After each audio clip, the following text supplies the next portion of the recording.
Hey guys, and welcome back to another reading talk. And I am so excited to just film this video because King of Envy just came out.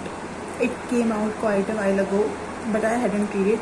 I also hadn't read King of Sloth, and I know it's been so long, but I just couldn't find the moment to read that.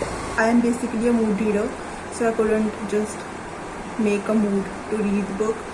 So now I am so excited to read King of Envy, and for that I have to read King of Sloth, and for that I have to remember all the series and all the books, which I don't remember because it's been quite a while since I read all the previous 3 books. So I decided to reread them, all 3 of them, King of Wrath, King of Pride and King of Greed, and then finally read King of Sloth and then King of Envy. So I decided to just make this reading vlog of reading all the King of Sin series. So I have right now 4 of these books. I have all the 4 of them right now with me: King of Wrath, King of Pride, King of Greed and King of Sloth. So I hadn't read this one, and let's see how long it will take me to read all 4 of them before I get my hands on King of Envy. And I am so excited to read King of Gluttony. Like, I just heard that the FMC is Indian, Maya Singh, and it's the best news, like one of the best news I have received. Like, she is Indian and I am going to relate so hard. Like, King of Gluttony, I want to read them. Like, I have never read any book with an Indian FMC from a foreign author, so it's going to be so good. I hope that it's going to be good to read. So I'm this far in the book. It's 82 pages, and I can say that he actually dislikes her. Like, her father is blackmailing him, so he obviously dislikes her. Mostly in books we see that he is attracted towards her. He is actually attracted towards her, but he's not showing that much. Like, he is just like 10% or 20% attracted towards her in the start, but he is actually disliking her. And I can say that I am infuriated by her. Like, Vivian, like, her parents are so controlling, forcing an arranged marriage on her. Like, she broke up with her boyfriend, like, they made them broke up. They just rejected him, her ex-boyfriend, and in this, like, she has at least told 10 times that she will always choose her family, over everything. It's good to choose your family, but if family is not supporting you, why are you choosing your family?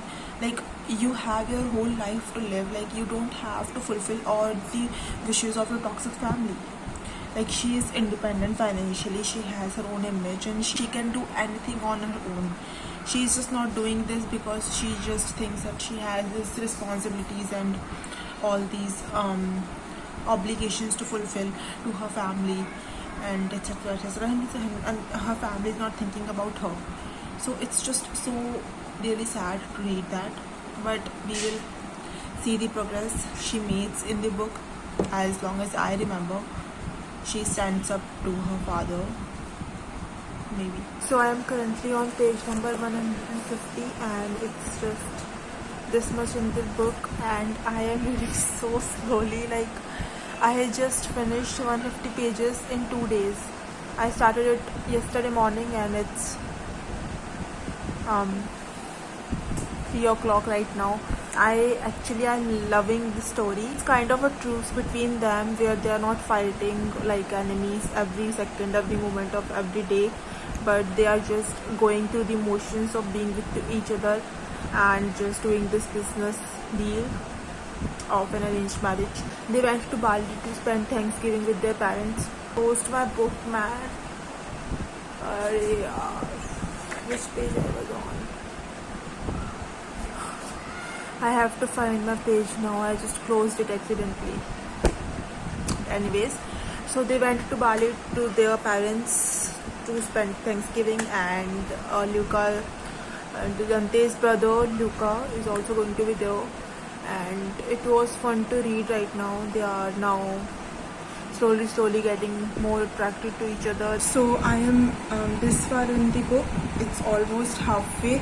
Vivian just confronting Dante because why he punched him and why he is doing all that, etc, etc. I finished King of Death last night and then I went to sleep, so I couldn't update you. But now let's sit and talk about this book. So I gave this book 3.9 stars or 4 stars approximately, and this story is around Vivian and Dante. Dante is a billionaire, of course. It's Ana Huang, and Vivian is also a financially independent event planner. So Vivian's father blackmails Dante to marry her daughter, or else his brother's life is in danger. So Dante is forced to marry Vivian. So this is kind of enemies to lovers, marriage of convenience romance. So, and first of all, I really like that Vivian didn't take shit from Dante. Like, he always took stand for herself in front of Dante, except her family. She never took stand in front of her family, but later in the chapters we get to know that how she confronted her family, and it was really good to read. She finally developed a backbone enough to stand in front of her family and to talk back to her father. And I also like that there was not insta love or insta lust type of thing. Like, there was actually Dante disliked Vivian and Vivian also disliked Dante, but she tried to make the marriage work because she thought that it was actually an arranged marriage. But Dante thought that this was just a forced marriage until I just took care of the blackmail material, if you know. And I don't want to spoil anything. So there was not much talk about sex and all that, something like they didn't fall into bed instantly. Instead, they just processed each other, talked about getting to know each other, slowly fall in love with each other, and then finally we didn't get to know about the blackmail. So there is that third act breakup which happens in most of the books. If it didn't happen, it will be a good surprise, but mostly all books contain the third act breakups. So yes, this was a good book, and it was really good to read this book. Now the second book we have is King of Pride. So this is about Dante's best friend or friend Kai and Vivian's best friend Isabella. So this is also kind of a grumpy sunshine billionaire serial romance, and Isabella is an aspiring writer. I already had read this book before, but I don't remember much of it. It's just I somehow remember some things, but I had to read this book again. I just, you know what, I just don't want to read this and the third book. I just want to jump straight to King of Sloth. I have to push myself to read this book because I have to make this video containing all the books and my reactions and opinions. So we will push through this and we will start King of Pride now. I'll give you updates accordingly as I go through the chapters. Yeah.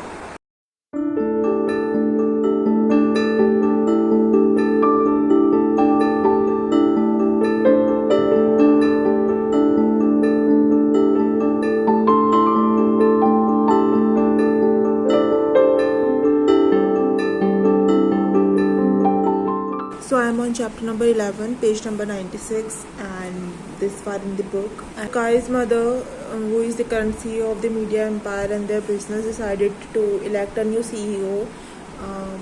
In 4 months there are votes and all that. So Kai is very focused and careful about not just doing something reckless and stuff like that. And he is also a member of Valhalla Club.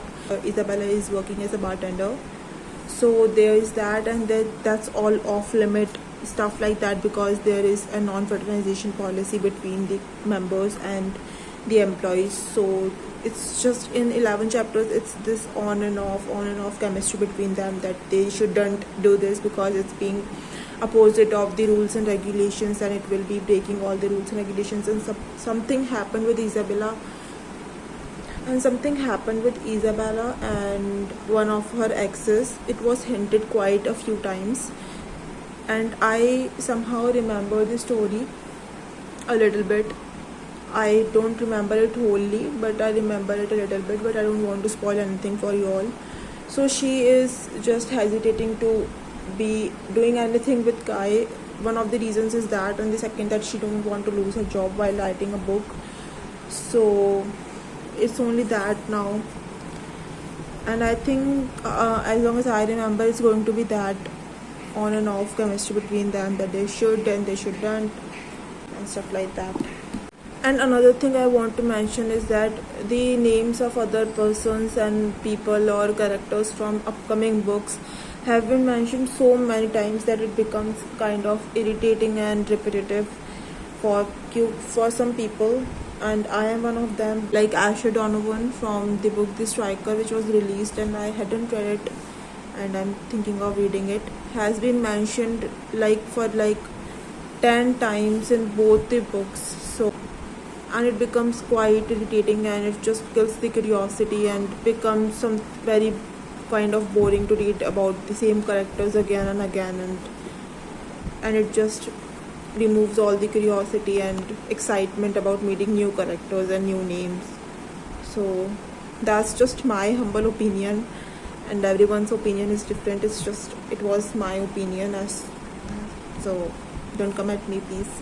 I am on chapter number 25, page number 240, and it's just their dating phase from chapter number 18 to now. And I think, as far as I remember, so much drama is going to unfold in the upcoming chapters, like drama from every direction. I don't want to spoil the book for you, and I am itching to tell you what this is about, but I don't want to spoil it for you. I will hopefully finish this today, but I can't say this or I can't promise. I think I will finish it tomorrow morning. So tomorrow is Sunday, so I think I am going to pull an all-nighter today.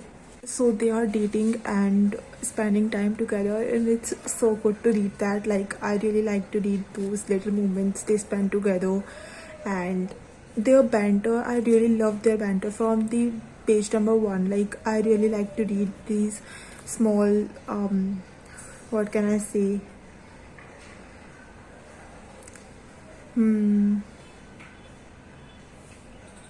their small arguments, like, just it's filled with tension and flirt, and I really love this between them, so on and so forth. And it's really good to read that. But now so much drama is going to unfold in the remaining book. Like, it's just 200 pages left, not only 200, it's just 150 pages left, I guess, and all the drama is going to come now. And as far as I remember, a third act breakup is coming too, and I hate those.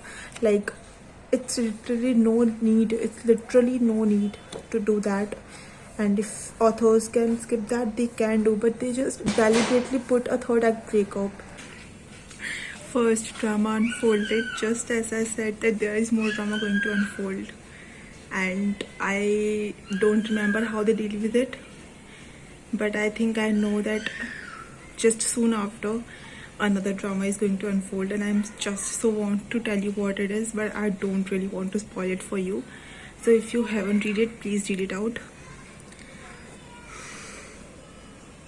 Okay, spoilers allowed. If you haven't, please skip this part, and if you have, then you must know what I'm talking about. But photos just got released and you know what I'm talking about, and if you don't, please read it out.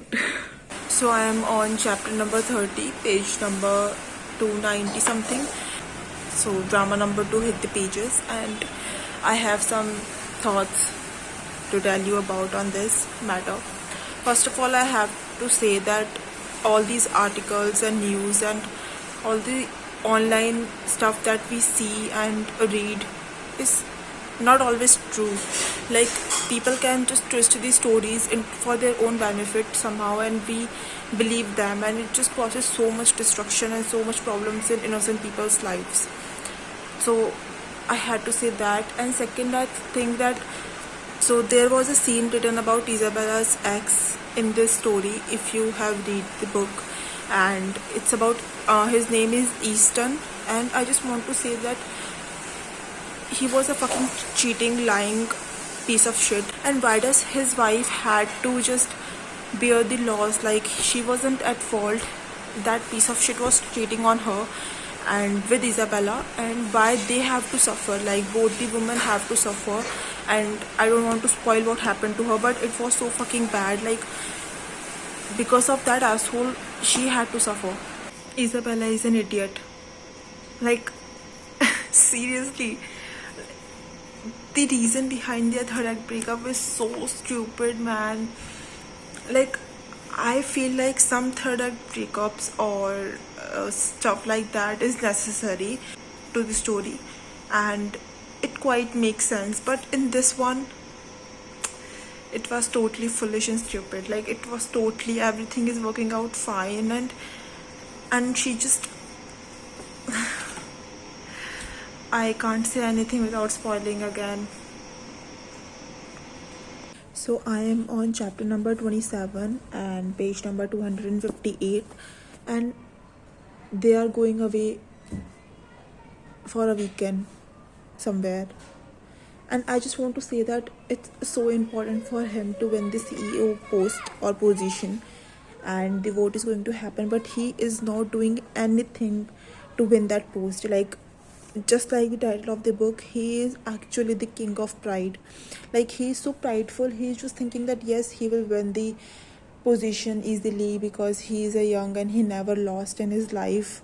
Like, he wins everything, every single thing, position, whatever it is, he just wins it and he never loses in his life. And from the start of the book, he did anything to make sure that he wins that CEO position. Like, it's so important, it's his family business, and he should be doing stuff like that or anything that his mother suggested to do to kiss the asses of all the other committee members or stuff like that. But he's not doing anything.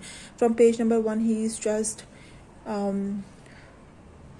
spending time with Isabella, and where it's okay that it's their romance, but he should do something, no? Like, right now, after the photos leaked, like, spoiler, but after the photos leaked and his position is already in jeopardy, he is still not doing anything, like, to make sure that he don't lose such an important stuff. And now he just suggested that they go to an island somewhere for a weekend. So I think that he's actually very prideful, and if you don't know, and I don't want to spoil, but it's going to come back and bite him in the ass. So I finished my book King of Pride last night. This is book 2 in the series, King of Sin series, as you know, and I gave this book 3.75 stars. And so first thing I want to add is that sometimes I relate so much with Isabella. Like, she is struggling and aspiring thriller author, and she hadn't finished her book yet, while her siblings and her friends are achieving all those great things in life, both personally and professionally. So she feels so down and insecure, and there are so many doubts creeping in her mind. And I think that it happens so much with so many of us. Like, when we see people around us doing all those great things and achieving so much in their personal or professional life, we feel that doubts are creeping in. I don't know about you all, but it happens with me so many times that there are so many insecurities and doubts that creep in our mind. So in that regard, I relate with her, and I feel empathy towards her, and I feel seen somehow. So it was really good to read about her book and how we should just keep going, like, just keep going forward, and we are going to achieve our dreams one day. Second of all, what I want to say is that Kai is so mature and understanding. Like, I really liked Kai. Like, he never backed down in front of his mother or Isabella's brother. Like, when they forced them to break up, he never backed down. He never let anyone break them down or put them apart. It was Isabella who just initiated their breakup. But Kai was so level-headed and mature. Like, he knows how to handle problems and situations, and how to, like, handle her insecurities, just not like agreeing with all the demands from her mother or her brother. So I really like that. I really like those MMCs who are actually matured and not like we should just break up or stuff like that. And so I really like in that regard. And overall, this book was really good, and it was fun to read again. And I think I finished this book in 2 days, and I finished King of Wrath in 3 days. So it's 5 days worth of video recording I have to edit. And I think I'm going to end this video here. And this is kind of part 1 of the series vlog. because if I put all the parts together, it's going to be a long ass video. So I think I'm breaking it down into parts, and hopefully I will get King of Envy till then, so that I can include that too in the video, or not if I have to do an individual video of that book. So we will see how it goes. I think I'm going to end this video here, and thank you so much for watching this video, and all my socials are linked down below as always, if you want to see more sneak peeks of the upcoming videos and of my life. So you can follow me there too as always. And part 2 of this video is coming soon, in which I'm going to read King of Greed and King of Sloth, and hopefully King of Envy, I don't know. But do subscribe, do not miss out the video and more upcoming amazing videos. And yes, I'll see you in my next video very soon. Bye.